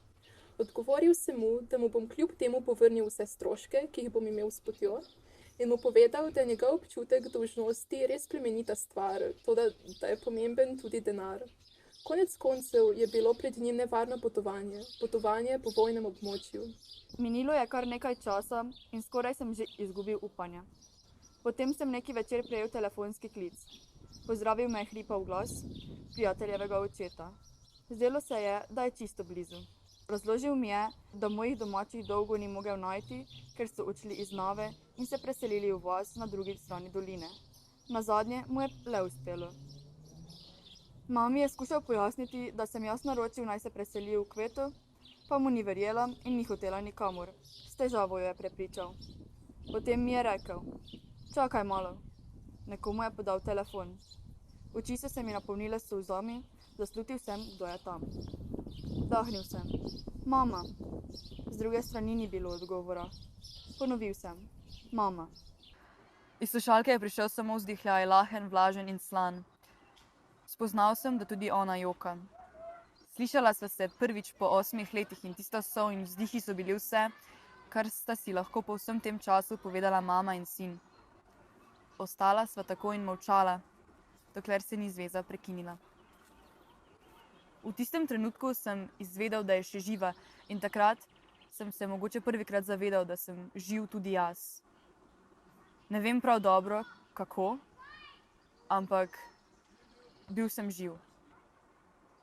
En ajatolah je končal svojo pripoved malo zatem, ko je dopolnil 21 let. Datum njegovega rojstnega dneva je določila kvestura, 1. septembra. Pravkar je spoznal, da so v morju res krokodili.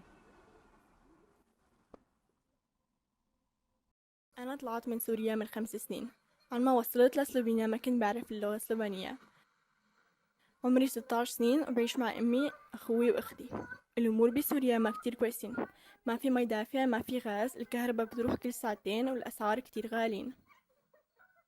بس إجيت لسلوفينيا حسيت حالي بالسجن لأني تركت بيتي، رفقاتي وأبوي.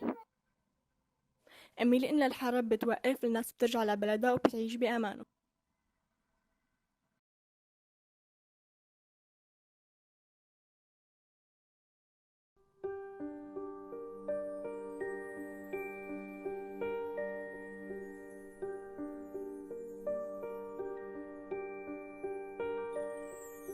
نني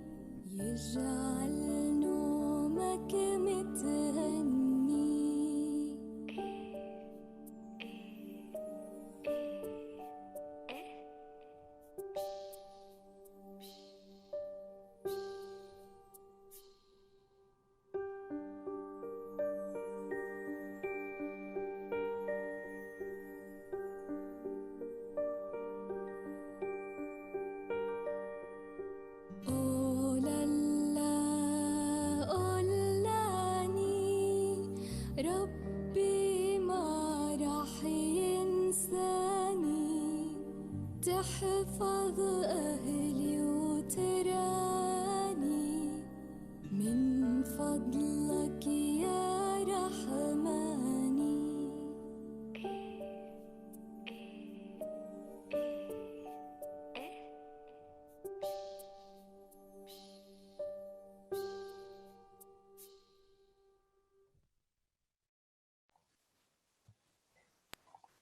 Gospa Kevc, zdaj po ogledu tega videa mora bi izhajala iz tega.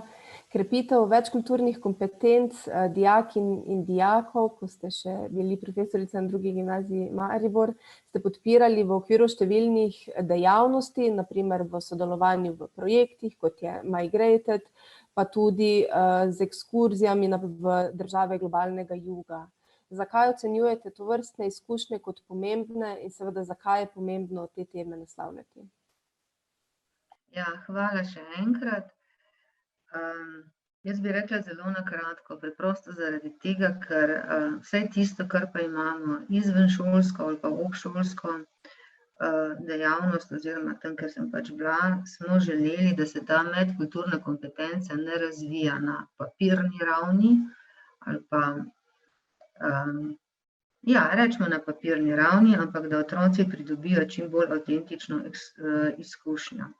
Zato zadnje 4-5 let, odkar pač hodimo v Ugando oziroma tudi ugandski dijaki in njihovi učitelji prihajajo k nam, tega nikakor ne jemljem kot neko ekskurzijo, zato ker vsaka ekipa, ki dobi to priložnost, da lahko odpotuje za 2 do 3 tedne, se pred tem res intenzivno pripravlja. Ta priprava vključuje ne samo različna znanja, ki jih je pač potrebno imeti, da na tako pot prideš. Našim otrokom oziroma gimnazijcem v 2., 3. letniku ta kognitivni vidik ne dela nobenih težav.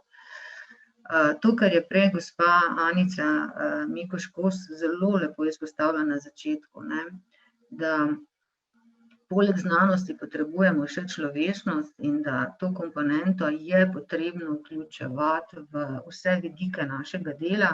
To se mi zdi, da je pri teh projektih najbolj v ospredju. Mi se ves čas gibljemo na tej tanki črti med tistim, to čustveno komponento, kognitivno komponento. Otroci so v teh pripravah oziroma dijaki ves čas izpostavljeni temu, da se morajo, ne da se morajo, ampak da so soočeni z nekimi nejasnimi, nepredvidljivimi situacijami, v katerih se morajo seveda odzvati, nanje odreagirati in s tistim, kar znajo, in s tistim, kar je pač njihov notranji, duševni, čustveni, srčni svet, kakorkoli pač že to imenujemo, sposoben dati od sebe. Prilagodljivosti jih ne učimo na ta način, da se o prilagodljivosti pogovarjamo, ampak so vedno v teh pripravah in potem tudi na licu mesta dobesedno soočeni s tem, da morajo izkazati neko določeno stopnjo prilagodljivosti. Istočasno pa ves čas poudarjamo tudi to, da naša lastna identiteta, kdo smo, od kod izhajamo, kaj pravzaprav smo, največkrat zrcalo dobi takrat, ko smo v nekem popolnoma drugačnem svetu. Takrat šele pravzaprav vidimo, bom rekla, iz kakega testa smo, koliko smo realno odprti za neke nove izkušnje, za upoštevanje različnih mnenj, koliko smo se sposobni prilagajati tudi vrednotam drugim, kakšna je naša osebna etika, naša zavzetost, potrpežljivost za tisto, kar se velikokrat na deklarativni ravni znamo vsi zavzemati, ko pa gre za konkretne akcije ali pa konkretna dejanja, pa velikokrat izvenijo v najrazličnejših opravičilih.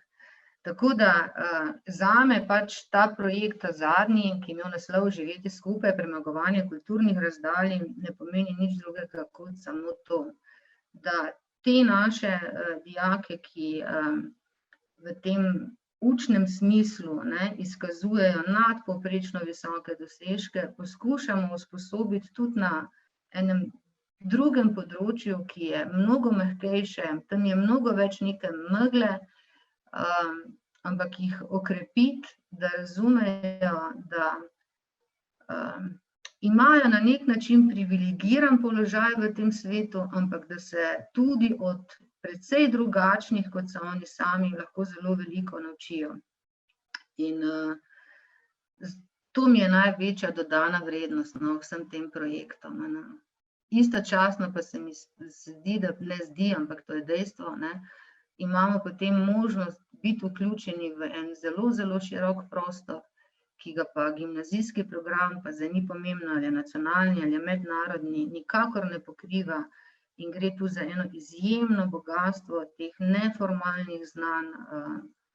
Bom rekla, tudi ta mreža, ki jo ti otroci gradijo, je precej drugačna, kot če teh projektov ne bi bilo. Toliko. Najlepša hvala. Sicer smo z razpravo malenko že čez časovnico, pa bi vendarle vprašala, bi kdo želel še kaj postaviti kakšno vprašanje našim panelistom. Spremljam sicer klepet oziroma chat, kjer so predvsem komentarji na razpravo, ki jih seveda z veseljem spremljamo. Sicer pa bi povabila doktorico Zavratnik, da strne misli te razprave. Adriana, hvala lepa. Lep pozdrav vsem sodelujočim. Izjemno me veseli, da sem tokrat v razpravi o migracijah v nekoliko drugačni sredini. Jaz sem sociologinja in ponavadi seveda se sociologi pogovarjamo med seboj, kar je sicer v redu, ampak veliko bolje je, da pri temi, ki je izrazito interdisciplinarna, da pravzaprav stopimo v polje, ki je samo po sebi interdisciplinarno. Najprej najlepša hvala seveda za izjemne prispevke, ki smo jih slišali v tem panelu. Niti približno se ne počutim kompetentno, da bi vse komentirala. Morda bi točko ali dve izpostavila iz seveda sociološke perspektive. Ampak če mi dovolite najprej samo en stavek, ker nekako želim tudi sama pokazati, zakaj so migracije zame osebno pomembne in kako se je pravzaprav ta dolgoletna ljubezen pričela in bo zagotovo tudi trajala. Bilo je leto 92, leto 93, bila sem študentka na Fakulteti za družbene vede in kot družbeno kritična mlada aktivistka sem seveda v enem trenutku ugotovila, da se je spremenilo vse, da so določene meje ponekod v svetu padale, določene nove meje so nastajale. Predvsem pa smo v trenutku bili soočeni z enim novim fenomenom, s prisilnimi migracijami. Naenkrat smo v pravzaprav sredi, bom rekla, povojne Evrope, ki je prisegla, da nikoli več ne bo vojne, da bomo gradili miroljubno koeksistenco, v kateri prednjačijo koncepti človekovih pravic, solidarnosti, medsebojnega razumevanja in naenkrat se je tukaj zgodila vojna. Kot številni moji kolegi v tem študentski sredini smo se aktivirali, če smem reči, pri pomoči številnim otrokom, študentom, dijakom, ki so pribežali predvsem iz Bosne, iz Hrvaške, skratka iz naše skupne domovine. In seveda tukaj se je to vprašanje migracij zame postavilo tudi na profesionalni ravni. Če iz tega leta 1993-94 preskočim na leto 2015, zopet sem stala na isti meji, na šengenski meji. Bili smo soočeni z trendom ali pa z družbenim pojavom, ki ga je bolj politika kot pa znanost poimenovala begunska kriza. In seveda določeni modeli, določena delovanja izpred nekaj desetletij so bili ponovno reaktualizirani. Zakaj ta uvod? Kot sociologinja, kot sociologi večkrat poudarjamo, migracije so sestavni del človeških družb, so stalnica, so pravzaprav edina stalnica v tej dinamiki. In Slovenija je zagotovo v zadnjih desetletjih uvrščena na zemljevid globalne mobilnosti. Sociologi nekako skušamo migracije gledati iz dveh perspektiv. Na eni strani globalna mobilnost, na drugi strani lokalna mobilnost oziroma bolj pravilno lokalni odgovori. In tukaj to razmerje se mi zdi pravzaprav pomembno poudariti pri tem, o čemer se danes pogovarjamo. Nesporno gre za globalne trende migracij. Vsi podatki, ki jih tukaj seveda ne bom zdaj predstavljala, kažejo, da je slovenski prostor vstopil v to migracijsko dinamiko in da je pravzaprav v zadnjih 2 desetletjih izjemno močno prisotna. Po drugi strani pa seveda ves čas in na različne načine in na različnih področjih nekako skušamo iskati lokalne odgovore. Tako v sferi šolstva, v sferi dela, v sferi, bom rekla, vsakdanjega življenja v soseskah in tako naprej. Tisto, kar pa to dvoje pravzaprav nekako povezuje, je ta presek med globalno mobilnostjo in lokalnimi odgovori, pa je seveda medkulturna komunikacija, večkulturnost oziroma doseganje, kot rečemo sociologi, družbene solidarnosti. In morda kasneje, na koncu sem si skušala zapisati čim več izjemno dragocenih poudarkov, ki so bili predstavljeni iz obeh osnovnih šol. Bom rekla, na eni strani imamo primer dobre prakse, na drugi strani imamo primer pravzaprav še neobstoječe prakse. To, kar danes vemo in kar vidimo zlasti iz primerljivih okolij. Jaz nekoliko bolj podrobno spremljam seveda migracijsko politiko v nemškem in avstrijskem prostoru, kjer gre za dalj časa obstojne modele z številnimi primeri dobrih praks. Skratka, to, kar lahko že zdaj na tej točki rečem, je, da v teh primerov dobrih praks, ki seveda Livada je čudovit primer, ni edini v slovenskem prostoru, ampak je vsekakor izstopajoč, ampak to, kar potrebujemo, je model. Ne samo posamične primere dobre prakse, ampak model. Ti modeli, če zopet nemški prostor vpeljem, niso vedno nujno, torej ni vedno nujno, da funkcionirajo na nacionalni ravni, velikokrat, vsaj v nemškem primeru, funkcionirajo na deželni ravni ali pa na ravni večjih mest, kar lahko potrdim za Frankfurt ali pa Berlin. Vem, ni mogoče, niti ni smiselno vedno prenašati določenih modelov, ampak vendarle samo primeri dobre prakse, posamični, razdrobljeni primeri, seveda nas napotujejo k temu, da začnemo graditi in iskati model. Ker kot pravimo sociologi, dinamika migracij se bo sicer nekoliko spreminjala, vendar ostaja z nami, migracije se ne bodo ustavile. Mogoče še druga točka, ki bi jo želela bolj na tej splošni ravni izpostaviti, kolegica iz Afriškega inštituta Hana, hvala za to odlično analizo. Javno mnenje. Za nas sociologe je javno mnenje eden od tistih zelo pomembnih pokazateljev, indikatorjev stanja v družbi. Zdaj, na področju migracij imamo tukaj pravzaprav zagato. Po eni strani sociologi opažamo, da je tema migracij zelo nevidna. Se pravi, še vedno ni vstopila dovolj v osrednje tematike, bom rekla, ni dovolj prisotna na družbenem odru kot pozitivna, kot neka konstantna tema, ki je del družbenega vsakdana. Torej, migracije so tukaj, migracije so priložnost za številne družbe, iz tega vidika so migracije veliko manj naslovljene. Po drugi strani pa javno mnenje v Sloveniji in v okviru evropskega prostora, tukaj izhajam iz podatkov slovenskega javnega mnenja in ESS-ja, Evropske družboslovne raziskave, kaže en zelo jasen trend. Javno mnenje je okoli migracij izrazito razdeljeno. Imamo pro oziroma za in nasprotujoči si pol. In seveda znotraj tega dualizma, znotraj te razdeljenosti je potrebno seveda misli o migracijah zlasti skozi politične diskurze zelo, zelo pazljivo formulirati in bom rekla, zelo pazljivo naslavljati. Mogoče še samo zaključni stavek, namreč veliko, res veliko tem je bilo tukaj izpostavljenih.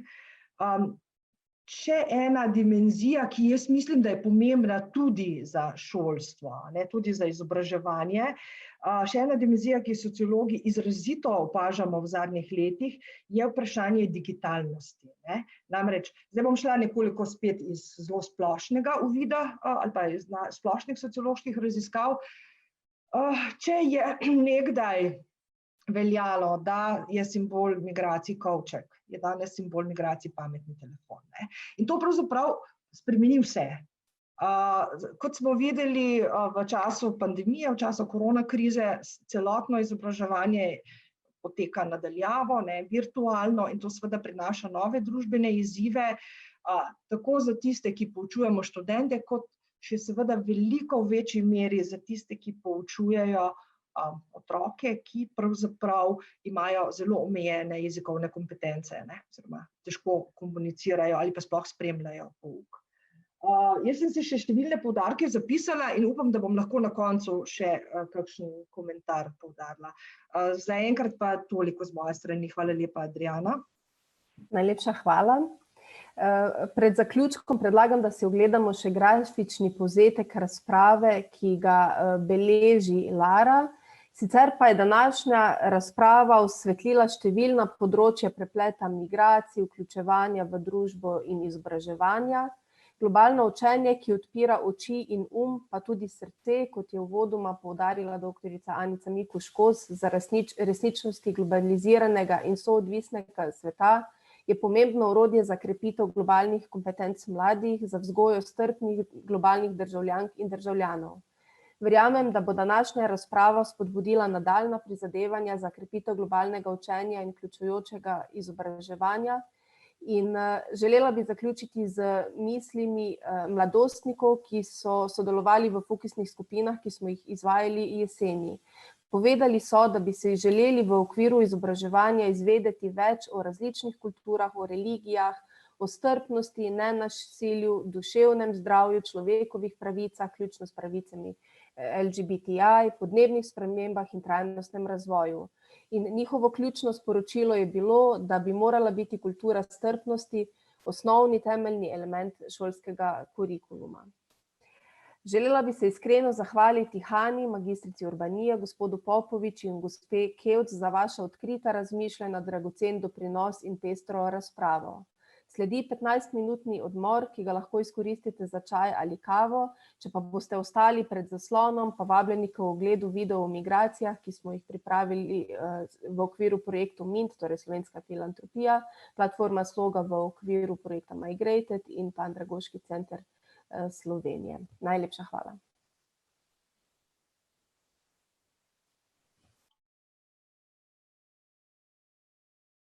Pozdravljeni. Moje ime je Hana Jesovzar Tefera in prihajam iz majhne države v srednji Evropi Slovenije. Oziroma bolj natančno njenega glavnega mesta, ki se imenuje Ljubljana. Zelo rada potujem in tukaj tudi par slik in videov iz mojih potovanj. Veliko migriram iz države v državo in tudi znotraj države. V tem videu vam bom povedala vse o mojih migracijah, s katerimi se srečujem vsak dan, oziroma o migracijah v mojem življenju. Vsako jutro se odpeljem v šolo. Ponavadi se odpravim kar z avtomobilom.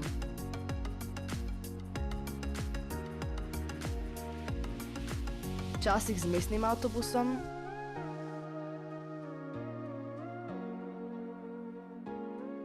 kdaj se pa odpravim tudi s kolesom. Če se mi res mudi, pa pokličem taksi. Veliko sošolcev, ki živijo blizu šole, prihajajo z rolko ali peš. Nekateri sošolci in nekateri učitelji pa prihajajo iz različnih mest ob Ljubljani in oni se pripeljejo z vlakom ali tudi z avtomobilom. Veliko migriram tudi, ko grem na počitnice. Na primer, obiskala sem že veliko evropskih držav, kot so na primer Italija, Francija,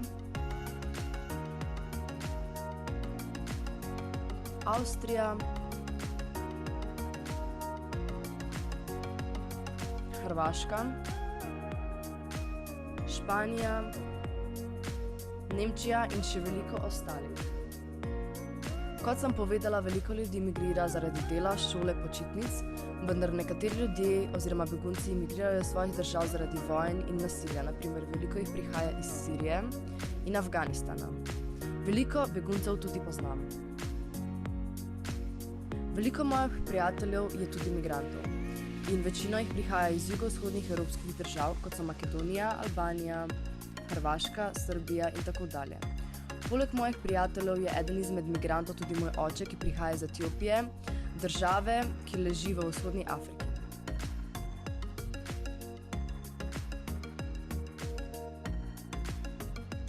Pa smo prišli do konca mojega videa. Hvala za ogled in upam, da vam je bil všeč in da ste se tudi mogoče naučili kaj novega.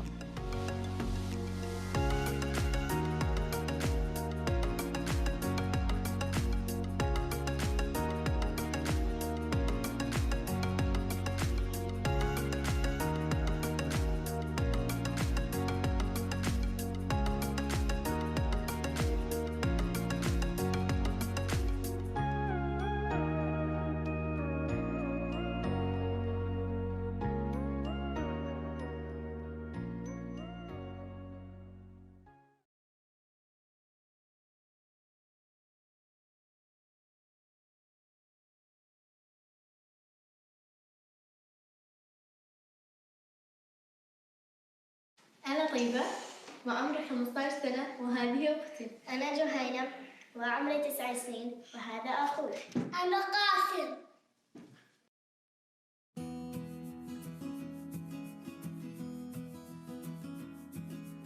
منذ سنة جاءت عائلتي إلى سلوفينيا.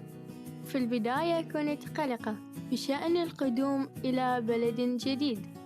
لم أكن أعرف سلوفينيا ولم أكن أعرف ما يمكن توقعه. هذا الفيديو لكم من قد. Halo. Ja, Franci živijo. Anice ni, no, ne vem, ki je, ne moram dodeliti, ker ni prijavljena, tako da jo treba, evo, da me vidite, jo je treba poklicati, no, da se prijavi na Zoom, pa jo dodelim potem v to sobo. Aha, je šla ven? Ja, mogoče se je odklopila, ja. Ja, odklopila. Verjetno zaradi odmora. Ja. Takoj, ko jo zasledim, jo vržem v to sobo, no. A ste zdaj vsi, ki ste mišljeni tukaj, razen Anice? Ja. Ok, dobro. A jaz kar pokličem, da vprašam, kdaj se bo kaj... Ja, lahko. Najboljš, ja. Ok, lepo bodite, čau.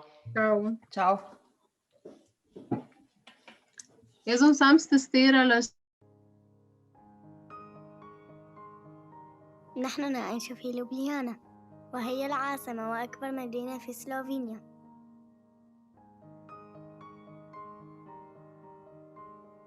تملك سلوفينيا 4 مواسم، الصيف دافئ أو حتى حار، والشتاء بارد ويمكنك توقع الثلوج.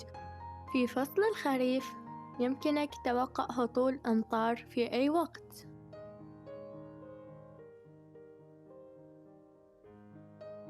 هناك 2 مليون نسمة في سلوفينيا. نصف السكان يعيشون في المدن والباقي يعيشون في المناطق الريفية. يتحدث معظمهم لغة أجنبية واحدة على الأقل، وعادة ما تكون الإنجليزية. يتحدث السلوفانيون السلوفانية، ولكن هناك العديد من اللهجات وبعضها يصعب فهمها. سلوفينيا دولة حرة وديمقراطية ودولة عضو في الاتحاد الأوروبي، وهي مقسمة إلى بلديات. الدولة والدين منفصلان، مما يعني أنه يمكن للشخص اختيار معتقداته الدينية بحرية. نصف سلوفينيا مغطى بالغابات تتشابك مع العديد من الأنهار، وعلى سطح الكارت مع الكهوف. تاريخ البشر على التراب السلوفيني طويل جدا. تم اكتشاف أقدم عجلة في العالم بالقرب من لوبليانا، وكانت أيضا متنوعة جدا مع العديد من الحكام المختلفين. ما يزال هذا واضحا اليوم في الثقافة والعمارة.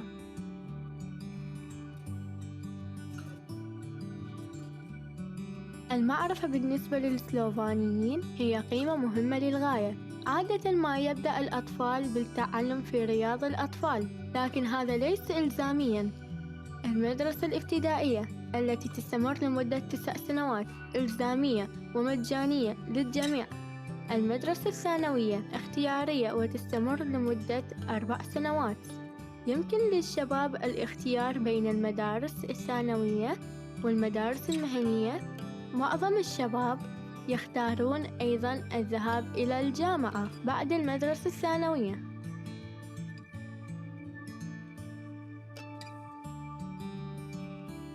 إن اليوم المدرسي مقسم إلى الساعات المدرسية، مدتها 45 دقيقة مع فترات راحة بينها مدتها 5 دقائق. لدينا ما بين 4 و7 ساعات مدرسية في اليوم. بعد الساعة الثانية هناك عدد استراحة أطول، حيث نأكل وجبة خفيفة.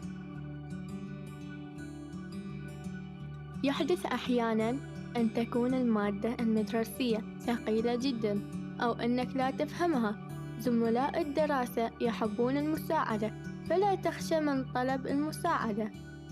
وبالمثل فإن معظم المدارس لديها ساعات إضافية مصممة لشرح المادة إلى حد أبعد.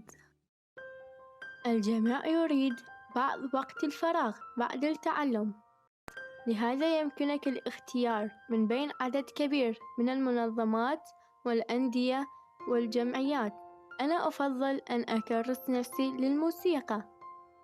بالرغم من أنك غالباً ما تسمع الموسيقى المعاصرة الشهيرة على الراديو، إلا أن السلوفانيين مختلفون تماماً في ذوقهم الموسيقي، من الموسيقى القديمة إلى الجديدة، ومن الموسيقى الكلاسيكية إلى البديلة، ومن الموسيقى الأجنبية إلى المحلية. الرياضة هي أيضاً واحدة من الأنشطة الترفيهية الأكثر شعبية. ممكن أن تكون الرياضة ممتعة فقط، أو يمكنك التدرب في أحد الأندية. بالمقارنة مع حجمها، لدى سلوفينيا العديد من الإنجازات الرياضية الجيدة. كان هذا يومنا. من الصعب تخيل كل تفاصيل البلد بأكمله، لأنه يوجد الكثير، ولكن لا تقلق، فالفضول والرغبة في معرفة جديدة هما موضوع ترحيب دائم.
Doktorica Anica Mikuš-Kos je svoje življenje posvetila otrokom. Sprva kot specialistka otroške psihiatrije, po upokojitvi pa deluje v službi otrok, žrtev vojne in drugih oblik nasilja. Je avtorica skupnostnih modelov in usposabljanj za zaščito otrok v primerih oboroženih spopadov. Anica Kos je oseba, ki ima vseživljenjskost učenja v sebi. Je sicer zdravnica, vendar je to znanje nenehno obogatila skozi dejavnosti, ki jih je opravljala. In te dejavnosti so jo vodile k psihosocialni pomoči ljudem, k temu, da je ljudi učila, da osvojijo to življenjsko filozofijo. Starejša, ko je, bolj širi območje svojih dejavnosti, ona je vse znanje, ki si ga je pridobila, predajala drugim. Sama o sebi nekoč je rekla, kaj manjka v tej starosti 50 let. Ogromno smo se naučili, zdaj pa lahko to, kar imamo v sebi, predajamo drugim. To obdobje pravzaprav omogoča človeku zelo, zelo bogato življenje. Danes gledamo na šolo kot na možen zaščitni dejavnik za otroke, ki so doživeli nekaj hudega. Prej smo gledali na šolo samo kot na prostor, ki lahko povzroča strese pri otrokih. Danes pa vemo, da ima šola tudi številne izredno ugodne psihosocialne vplive na otrokov razvoj. Glavni agent tega dogajanja je seveda učitelj. Ta zaščitna vloga je še posebej pomembna, ko gre za masovne nesreče. To osnovno izhodišče smo uporabili pri pomoči otrokom beguncem iz Bosne in Hercegovine leta 1992. Osnovna ideja je bila ta, izobraziti nekaj 100 bosanskih učiteljev, da bi lahko pomagali otrokom v bosanskih šolah. Praktično je to pomenilo nuditi neko obliko pomoči vsem šoloobveznim otrokom. Mogoče še bolj pomembno od tega pa je bilo naslednje. Prvič, pomoč učiteljem samim, da obvladujejo svoje lastne travme in izgube. Druga stvar, ki je pa zelo pomembna, da se omogoča učiteljem razmenjava njihovih izkušenj in znanj. Namreč učitelji ogromno vedo in razmenjava modelov dobrih praks je včasih celo bolj koristna kot tisto, kar prinesejo veliki strokovnjaki. Ta model se je izkazal kot zelo dober. Jaz osebno sem še v času bosanske vojne izvajala take programe v Bosni, v Mostaru, v Sarajevu. Pozneje je nastal interes za te programe na Kosovu in potem so se ti programi razširili na Severnem Kavkazu, v Iraku, zdaj se s Pakistanom dogovarjamo za en program.